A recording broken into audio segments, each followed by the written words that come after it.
Here we are at Conscious Conversation number 5, and I am so delighted to have with me today as my guest from Singapore, well, originally from India, but she's based in Singapore now, Pranjal Kanwar. Hi, Pranjal. Hi, Maddie. So good to see you as always. Oh my gosh, it's so amazing to see you and to have you in this series. I'm so excited to talk to you. We've got a lot to talk about in this session. Yeah, I'm so excited also. Let's see what comes out of this conversation. Yes, let's see. And as always, I'm going to start with an angel prayer to help us get in the Yes. zone. Yeah. So this one is loving angels, giver of gifts. Allow my life to unfold in wondrous ways, so my earth walk is filled with grace and ease. Teach me the beauty of divine timing, so I may experience patience and trust in your presence. Help me understand the loving signs and symbols you send, so my life is enriched. Help me hear you, so I may act upon your guidance. Show me how to open my heart, so I may communicate in loving ways. Fill me with gratitude, so there is no room for fear in my life. Expose my playful heart, so I may experience the innocence of my soul with joy. Give me courage to perceive challenges and trials as blessings, so I may learn and grow. Hold me in the loving embrace of your wings, so I feel comfort in my darkest moments.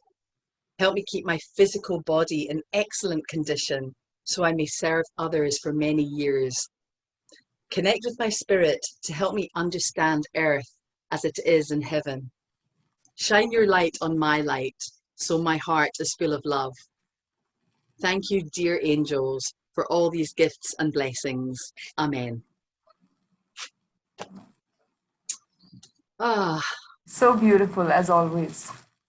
well, I can't take credit, but I do love this book, 365 Days of Angel Prayers, and I use it Yeah, all the yeah. time. It's just I know beautiful. I got myself a copy after seeing yours. Did you? I'm so glad. Oh, that's wonderful. I love it. I've been talking about it the whole time. So today we are going to talk about trusting the universe. And that's a big thing, but it's so wonderful. And I think for the viewers that are listening, I think it'd be great to talk about how we met and we, as some of the other conversations that I've had with our buddies, our beautiful kindred spirits, and we met on the course Life Visioning Mastery with Bernard Beckwith. And so, Pranjal, what was it that led you to doing that course in the first place? Yeah, so I mean, I absolutely love the Mind Valley platform and all the courses that they put out, but I think that for a few years now, I mean, I've always asked myself the question that why am I here? Right? What is the purpose of my life? As I think most of us do at some or the other point in our lives. And I think in the past few years, that question just became more and more pronounced to the point where I couldn't ignore it anymore. Mm-hmm. And fill my life with just all the other things that I was doing because there was something inside of me which was telling me that uh, there is a big picture that you're missing, right? I just had that feeling, and so yeah, a couple of years ago, I started on this journey of self discovery Mm-hmm. and read a whole bunch of books. And I think Michael's program was also, I mean, it's the same reason that I did that program also, right? Because he essentially talks about that. He essentially talks about uncovering your life's purpose, and he gives you a step-by-step guide to do it. Mm-hmm. So that's why I did it. Oh, and it was such an amazing journey, wasn't it? Oh my God, absolutely. I think that it was equal parts spiritual and equal parts practical, right? So he's not painting some rosy picture that, you know, life is beautiful and everything will always work out for you. But some of the things that he says, right, like I think which you also referred to in your angel prayer just now, that give me the power to see my challenges as my blessings, right? So it's simple stuff like that, which kind of he added all the practical elements also to that course, and I absolutely loved it. I mean, I'm thinking of repeating it sometime soon. Oh, yes, definitely.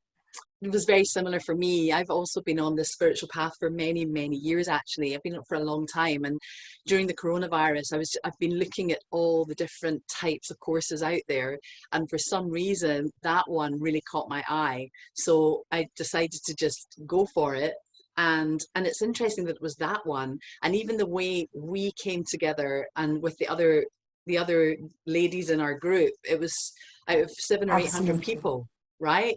And you were the Yeah. first one that I met. You were the first one that I got Yes. together with, and then the others joined our little group. So Yeah, I mean, I remember when I went onto the Facebook group and you had uploaded a video of yourself, and I saw that video, and there was something, right? Something about you. And I always tell you that your voice, your eyes, there's just something so powerfully attractive that, I thought, okay, I think I'll learn a lot from her. So I oh, immediately reached out to you. And then I realized later on that we were anyway going to be in the same group when I saw the number, right? So it was quite a nice coincidence. it's so lovely. And I love that all of us in the group are so different. Like we've all got Yeah. very different personalities and on our totally different paths, but we've come together and so supportive of each other. And I remember, like, even probably last year, really thinking, oh, I'm so on my own in the world. Like I don't know where my support group is. Like I need supportive people around me in a very deep level that I feel that I can really share the things that I'm learning. And this group that we have, the five of us, is just, we have that in spades. And I'm so That, grateful, yeah, so yeah. grateful. So am I. Yeah.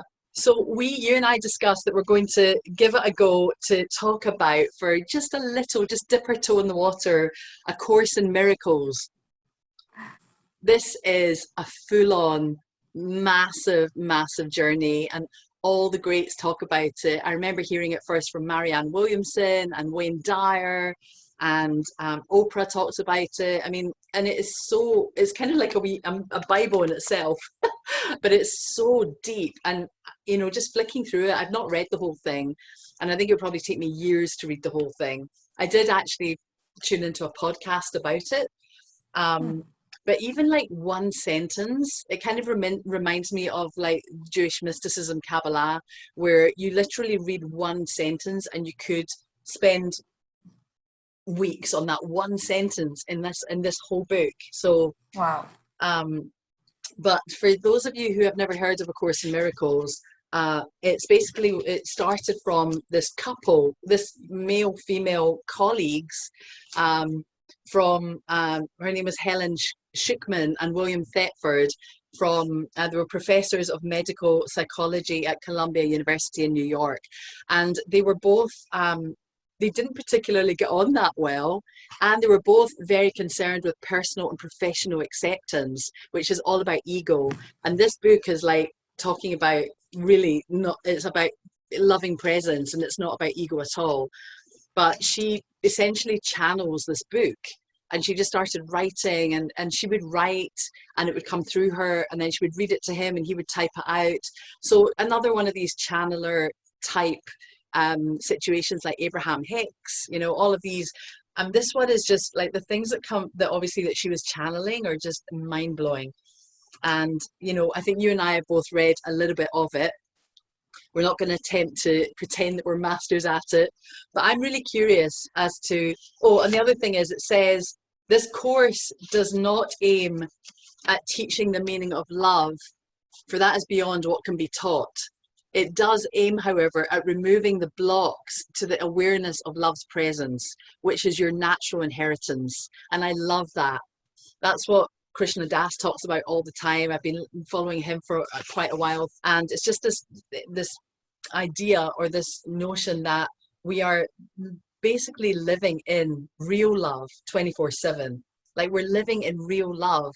It's just that we think the love is outside of ourselves, or we have to go find it, looking for it, and it's in the very core of who we are. So I'm very curious about what sentence or chapter has pulled you in so far. Yeah, so I mean, I've just started reading it. I've maybe only read about 100, 150 pages. And it is quite a deep book, like you said, that sometimes you just read one sentence and then it just throws you into like this deep like thinking state, and before you know it, like hours have passed. So True. that's kind of what this book has also done to me. But I think that there are a couple of things so far that really stood out for me, and I think one of them is that at the very beginning of the book they say that there are only two things that exist. There's either knowledge or perception, right? And knowledge is what they're classifying as truth, right? For example, the sun rises in the east, and that's absolute truth that doesn't need to be defended because it's the truth, and everything else is perception, right? And I'm entitled to my perception, you're entitled to your perception, but what happens with perception is that your perceptions only get stronger and stronger because it's the perceiver's awareness that selects, that chooses what to take in and what to reject, right? So most often, while we're growing up in our formative years, we form a perception of how the world is and how things function. Whether it's looking from our ego's perspective, building a mindset of scarcity or fear or lack or doubt or worry. So the book is trying to tell you that that's not knowledge. That's not your knowledge of the universe. That's just your perception of the universe. Mm. And but it's just that your perception becomes the truth for you, and you start confusing it with knowledge. And that's kind of where your whole life can be derailed based on something that you have perceived, right? And you don't have the knowledge that it's not the truth. So they talk very beautifully about that concept of, for example, fear. I think fear is the most common negative emotion that all of us are plagued by, and it's not the rich or the poor or the confident or the meek. Everybody that I talk to around me is plagued by fear of some or the other sort, including me, right? And I would say that if I could completely rid myself of fear, then, well, in fact, the quality of my life will really, really go up, right? We try to address this big question of how can you see beyond fear by accepting that fear is actually not real. It's a figment of your imagination. You have perceived fear, and whatever you perceive, because you are the perceiver, your awareness is only aware of that. And now your awareness will consciously choose the things around you that perpetuate fear until you start believing it's absolutely real, right? And your ego believes that it's absolutely real. So how do you get back on the path? Sorry. No, I was just going to say, wow, there's so many things that are popping into my head because have you heard of the acronym FEAR, false evidence appearing real? No, I hadn't. I learned that. Summarizes. Yeah, I learned that a few years ago, and what you're talking about is exactly that. It's just we look for the evidence and we make it so real, and because we're in our bodies and we're so attached to our bodies and what we're seeing, what we're perceiving, it is totally real. And when I felt scared in the past, it can even like to do something like this series. Like in the past, I would not have done it because I would have wanted it to be perfect, and I would have been worried that it wasn't perfect enough. And what if I make a mistake? And then it just paralyzes you. So, what kind of things do you give you the most fear, if you don't mind me asking? Yeah. So I think I'm at that phase in my life where I'm still trying to uncover the purpose of my life, right? And I have always strongly held this belief that my professional life should be driven by what my true purpose is in life. I just have this feeling, right? And I'm always so fearful that I'm going to miss my purpose, that I'm going to end up like doing something that I wasn't meant to do, right? And what if I end up not being fulfilled by it? And it's such a like deep rooted fear, right? Because I mean, first of all, even the distinction between a professional life and a personal life, and then trying to understand what is the purpose of my life and all of these things, and the fear that what if I'm never able to figure it out? It's a very paralyzing fear for me, right? But if you see from the perspective of, let's say, God or whoever it is that created this world were to appear in front of me and say, "There's no fear. It's something that you've made up. It's false." What if I truly acknowledge that it's false? What kind of person would I be? I think my life would be completely changed, right? If there was no fear in my life. So the bigger question is that what will it take for you to believe that fear is not real? right? And I think that's where, when you and I were talking earlier, that's where the whole theme of trusting the universe, the creator, the God, whatever anybody likes to call it, comes in. Because if there is faith, then there is no fear, right? And that's, I mean, of course, I mean, if you look at all the religions in the world and how predominantly they have, captured the psyche of people for hundreds and thousands of years, that's why, right? Because religion equals faith, right? And faith is the one thing that if you hold on to faith, then you're able to at least overcome most of your fear. So I think it is for people like me, for example, I don't consider myself religious at all. I consider myself quite spiritual. So it's slowly and steadily building that faith in the spirit, right? Understanding the spirit, what it is, what is its purpose, that kind of slowly helps me build faith that I'm here for a reason and I don't have to look for it. It's not that I Right. miss it, Yeah. I was it's going to going to actually, come. yeah, I was actually going to say the fact that you're even alive and you're a being in the universe and that you were Yeah, created in the yeah, first place, and yeah, this whole thing that you're unique because there is only one of you. There's only ever been one of you, and there only ever will be one of you in the whole of lifetime. yeah, Then yeah, surely no matter what you do, like there's like you didn't come to the world with a handbook, and so surely what you just by being you and being authentic to your feelings and authentic to what makes you feel good and authentic to the things that bring you joy, that's going to keep you in track with your purpose. Like maybe you don't need to know what your purpose is. Maybe your purpose is that you're just being and you're here and there's only one of you in the world. And I think yeah. that maybe the thing is that we get sucked into doing things that we don't really fully enjoy or that we don't really love. And that's when it can go, we find ourselves going down this path where we're suddenly like, wait a minute, I'm not fulfilled. I actually don't enjoy this. It's not just about the money, or I've lost my job and now what? It's this, there's something about really, it's almost like the more we know ourselves and the more we learn about ourselves and who we are, then we're more likely to, and when I say who we are, I mean, it's so difficult to even tap into that. Like, who am I? It's like what Michael Bernard Beckwith says as well, to quote him, it's like seeing with the eyes behind the eyes. Like when you're looking out of your eyes, who is it that's looking out of your eyes? And when you hear with the ears behind the ears, like when you're hearing something, like who is it and where is it you're hearing it from? There's something so deep inside of us, and tapping into that, I think, via maybe meditation and self-discovery and learning, there's something about just really finding the things that you feel good about, that you enjoy doing, and that leads you to people like communities like we found, and lessons and programs that kind of uncover some of these lessons for us, where we can have aha moments and be like, oh my goodness, I'm so excited right now, like I'm in the middle of coronavirus, I've lost my job, or I don't have a job, or I actually really want to work for myself, I want to create something new, and I can maybe do that. Like maybe I can do that. What would that be? And then your mind starts spinning, or thinking of Yeah. ideas. So what do you think about that?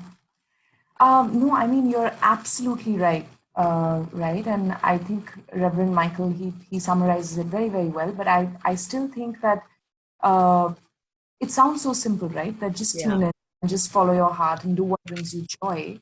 But the problem is, and it's a big problem, it's conditioning, right?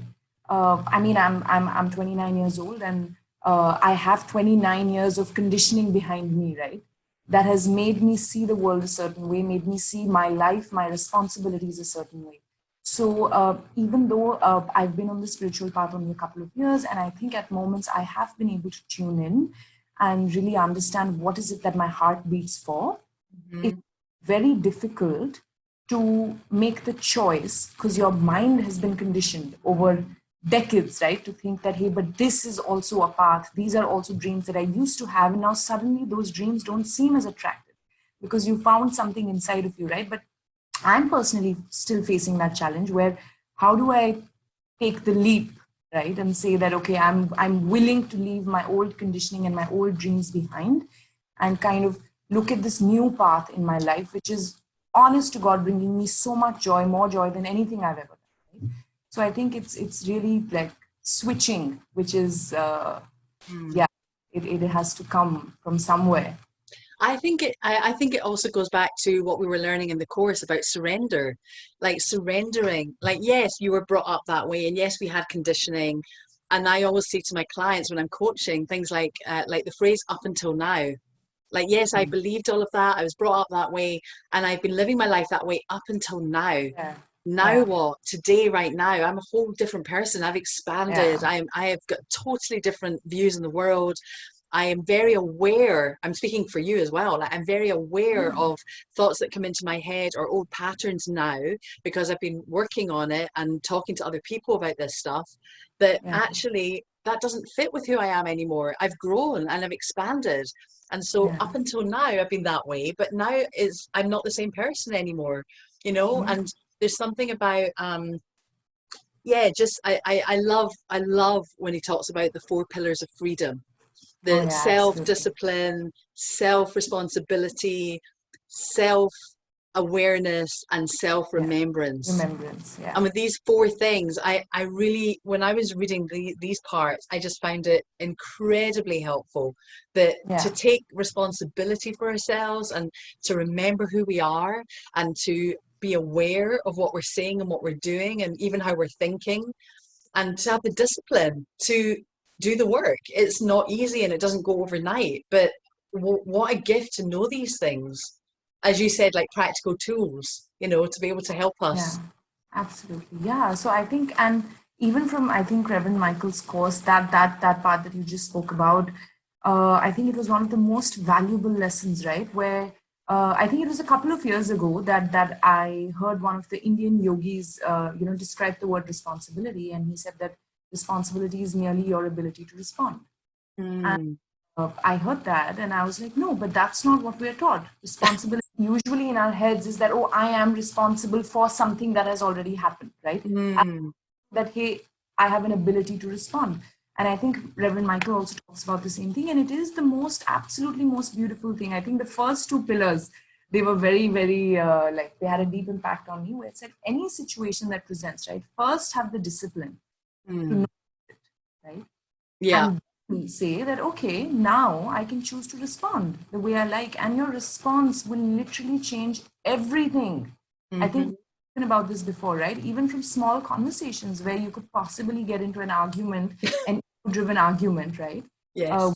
it's so easy now for me to just become like instantly I have the self-discipline to become aware that I'm coming from an egoistic place, and then I choose a different response, and that's it. That's the end of it, right? As opposed to a couple of years earlier when it could have been a long drawn like ego. Mm.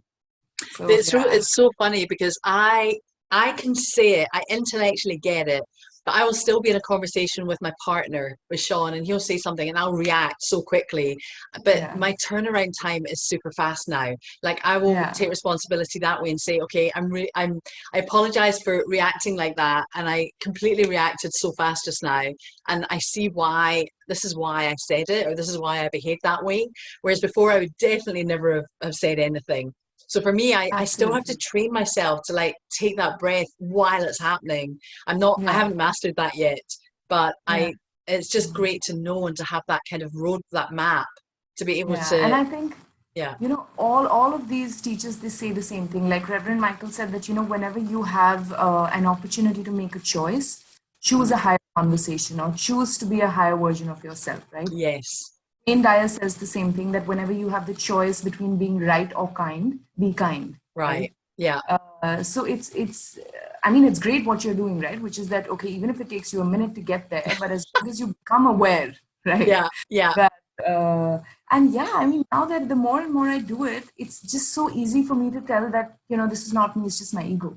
Oh, So so it's good. becoming so easy to like, tell that differentiation. Yes. Well done. That's amazing. I wanted to just share with you my sentence that I read, that not my Yeah, sentence, the one that I underlined in here. yeah. Literally like a sentence. It says, "You will learn what you are from what you have projected onto others and therefore believe they are." Oh my God. That's like Scary sentence. that's like one sentence. And then it says, "There is no teaching or learning in the kingdom." I guess the kingdom is this whole universe, isn't it? When they talk about the kingdom, Yeah, yeah, the yeah, the universe, the universe. Yeah, wisdom. Um, there's no belief. There's no belief. There's only certainty, which yeah, I love. yeah, There's no belief. There's only certainty. Because if you're really certain about something, it's no longer, yeah, it isn't a belief. It's stronger than that. It's just, yeah, right? yeah. I But think it's mhm, yeah, I was gonna say it's the same difference between knowledge and perception, right? Like beliefs are based on our perception, but they're not the ultimate truth. right, right. And I just love this. You will learn what you are from what you've projected onto others and therefore believe they are. So I might get upset or irritated, and say, and almost be like, it's your fault. It's your fault that I'm feeling this way.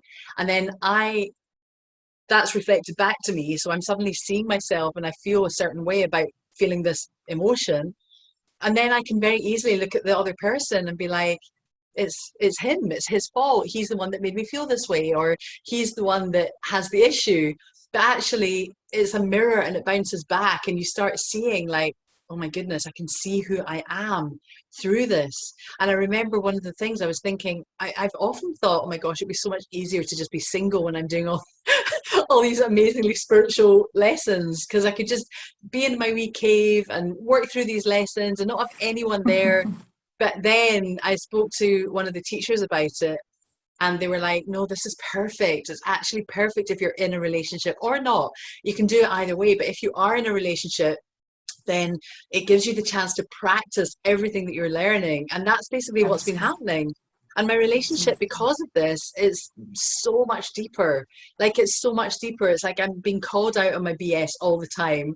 And if I say something to Sean and say, um, this is what I think, this is what just happened, or this is what I think you did, or this is what I think I did, it just opens that gateway for discussion. And I'm definitely having to look at self-responsibility a lot, because I was always very good at being self-righteous, because I'm doing the work, or I'm learning this or that, therefore it's all must be you. But it's so not, so it's Absolutely. very Yeah. helpful. Yeah. No, I think, that one thing that you just said is, so, even scientifically, people have been able to explain it through the concept of energy resonance. So Jeffrey Allen, who's a spiritual teacher, he talks about it, that essentially, I mean, now we all know that all of our emotions have a certain, are basically like energies vibrating at a certain frequency, right? And they've actually mapped each single emotion to a certain frequency. So what Jeffrey Allen says is that essentially human beings are like tuning forks, right? They're like So, uh, tuning forks. tuning I forks, just right? lost you, I So, couldn't hear you. can you hear me now? I think so. Go for Okay. it. Yeah. So he says that, human beings are like tuning forks. So Yeah. essentially, somebody is evoking a certain emotion in you, it could be Mm-hmm. anger, jealousy, any kind of negativity or positivity, Mm-hmm. because you already have that energy inside of you, right? Mm-hmm. Why you're catching that energy, and then you become like a human tuning fork, and I you're love basically that.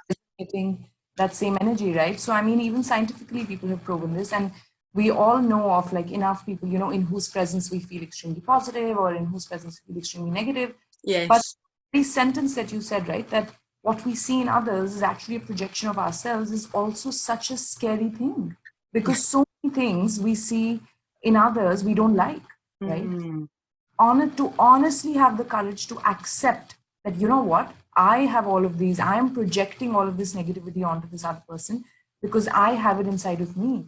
It takes Yes. courage, right? Because we like to think that we are probably not that wrong, or we probably don't have these characteristics. Yes, or it's like the word that's coming up for me is judgment and acceptance. It's so Yeah, easy to judge other people, which we all do. But yeah, it's, you can, I always prided myself on looking for the positive in people and seeing the light in everyone. And I did it for many, many years. I was always able to see the good and see the light. And I still do see the good in people. But I yeah, definitely got to a place, I think a few years ago, where I was slipping from that and I was getting a bit more irritated. And I just thought, no, it's a practice. Like I want to see the good. I want to see the good. And that doesn't mean, stick your head in the sand and ignore someone that's being abusive, or, because, and again, it's about self-love, but it's also, knowing that that person or that situation, there's an ego involved, and that's not even their true light. They're operating from a place of ego and from fear as well, and trying to protect themselves and using programs that they've been brought up with. And it's just, for me, I think it's about really looking past that. Maybe the way someone presents themselves, especially if they're angry or moody or hurtful, and in the moment, again, it's like, it's just about seeing that person, having compassion and seeing through that, seeing the hurt, or maybe knowing that it's not personal, that that person is just not happy, you know. And again, it's easy to say when you're not in the moment, in the situation, but I also feel like as you are mindful about all of this stuff, mindful about energy and which tuning forks you want to tune into their frequency, you tend to bring more of that energy into your life. And I don't really come across the other like negative energy so much anymore, you know, Wow, just that's because amazing. it's just not in my frequency, Wow, that's you truly know? amazing. And I mean, how much ever I know you, Maddie, like I'm totally confident that yes, you do that, right? Because you are like a hopelessly positive person, and it's amazing, right? Like, I love that. Hopelessly positive. I love that. but yeah, I think that one thing that you said, which is that even if you see someone who's bringing out their negative energy or your negative energy, the ability to be able to see that they are coming from an egoistic place and it's not them but it's their ego. I think if you're able to do that, that's like next level, right? Like for me, I can later on think about it, that oh yes, I understand that person, but in the moment, in the heat of the conversation, that's an incredible thing. And I mean, but it is what it is, right? That's the truth. Yeah. I also think it depends on who the person is, or what the situation is. I often find that if it's someone that's really close to you in your life, like very close, like a partner or a parent or a sibling, Yeah. it's harder because there's a lot more at stake versus another person out there in the world, you know. But even with Yeah. like, I remember reading like Neil Donald Walsh Conversations with God like years ago when I was in Thailand, and I came across that book. It was just left somewhere and I started reading it, and at the time I wasn't ready to read it because he had answers for everything that was seemingly negative or seemingly impossible to answer, like who is God.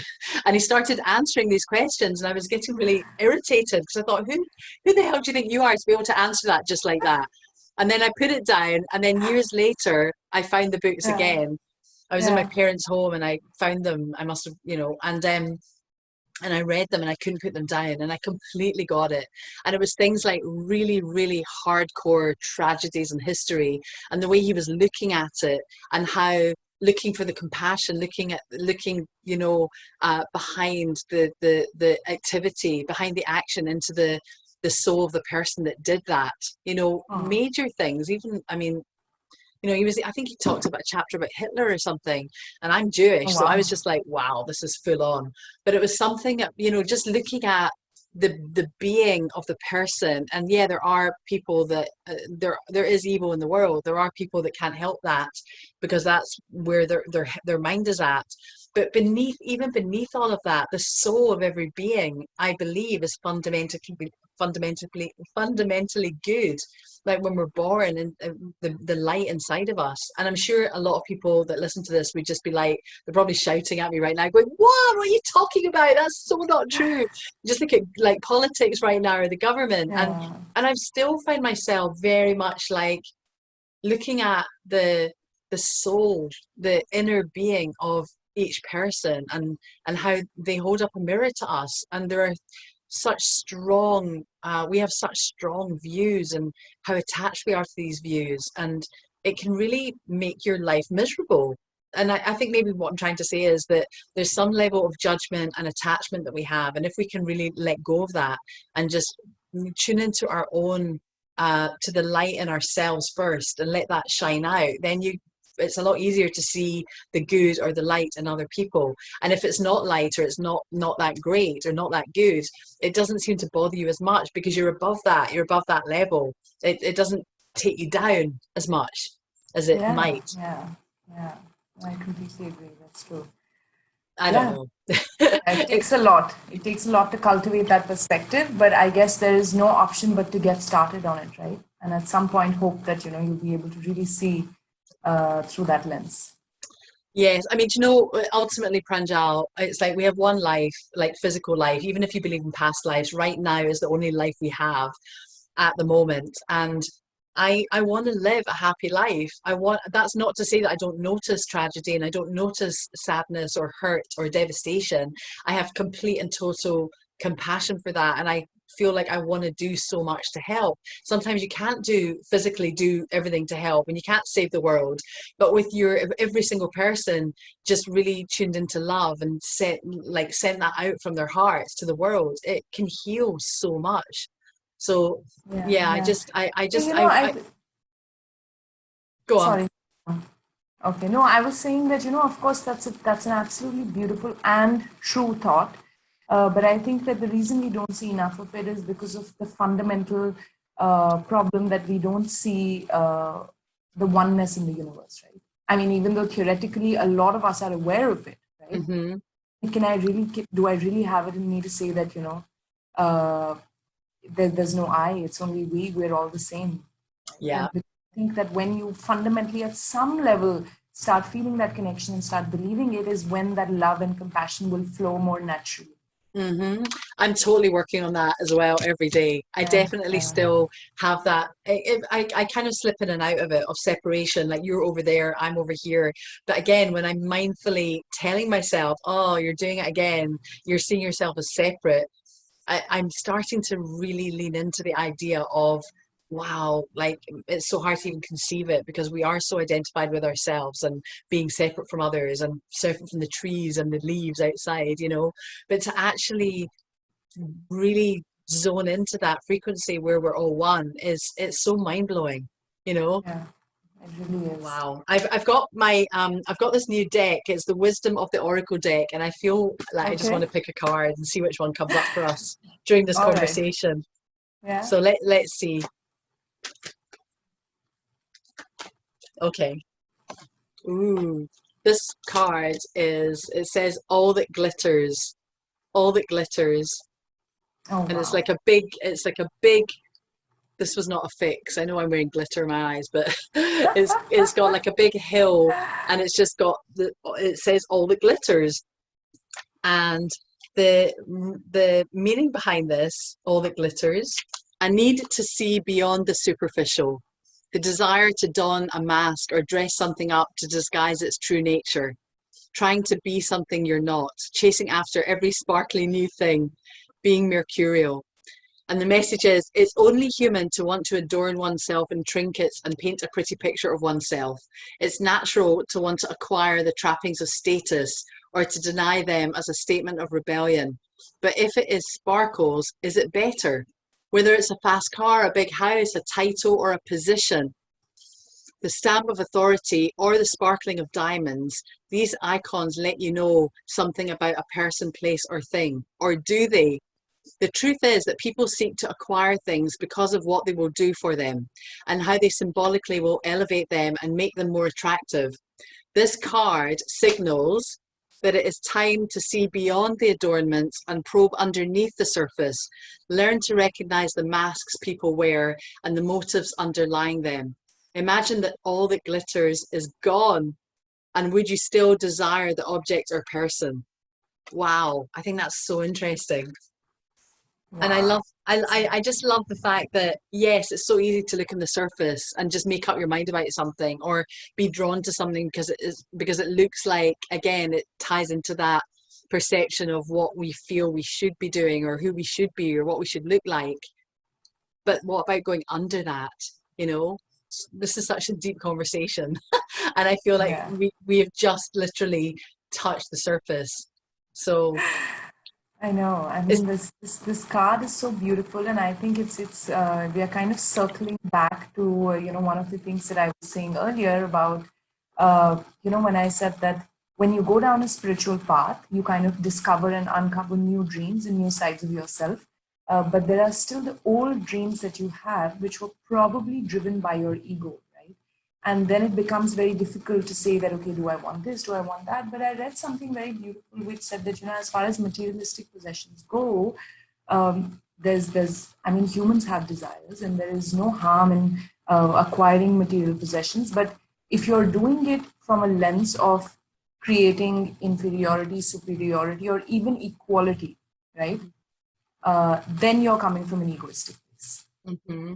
And so every time you're attracted to any glittery thing, I think that's like one of the easiest things for me, like to ask myself that, do I want to acquire this possession in order to establish some kind of superiority or equality, even with with a certain strata of the society or something like that? And if the answer is, and you know the answer, right? And it's not the words that come out of your mouth, it's the answer that you know in your heart. Mm.